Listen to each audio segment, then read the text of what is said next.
Hello guys, nagbabalik po ang Day 18 Integrated Home Garden, and this time dito po tayo sa ating munting bahay. At tayo po ay nagbebenta ng mga seedlings din po. This time i-feature natin yung aking seedlings dito na dwarf coconut. So ito po yung katigan. Pasensya po sa mga subscriber natin dyan, hindi po ako nagbebenta nationwide.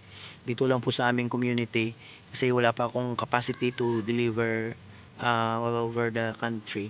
So, share ko lang po dito yung potential ng isang puno ng dwarf coconut kung ibebenta mo siya ng seedlings. Okay? So, let's say po, bumili ka ngayon ng katigan na dwarf. No? Let's say 300 or 200 pesos. Diyan yung mga yung presyo niya. Ang nuts per year, average nuts per year niya po is 100 ka bunga.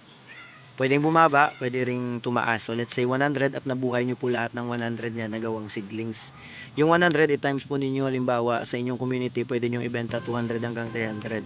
So let's say 200 pesos po yung benta ninyo. So meron kayong 20,000 sa isang puno. Grabe, isang puno lang.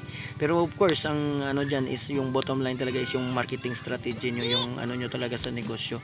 Kasi yung mga coconut farmer, hindi sila nagkaka-income kasi kopras yung kanilang talagang inaasahan. Pero pag pinili mo yung mga high value product, kagaya ng seedlings, ay malaki po yung kikitain nyo.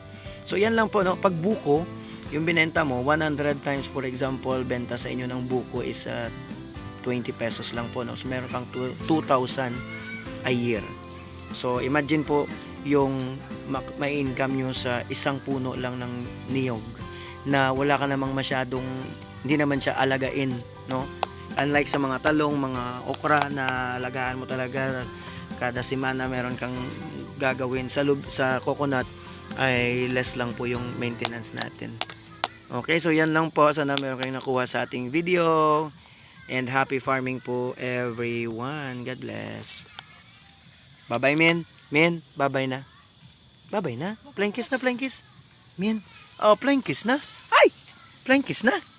Flying kiss na, sa video ta. Hindi ka ma-flying kiss, ha?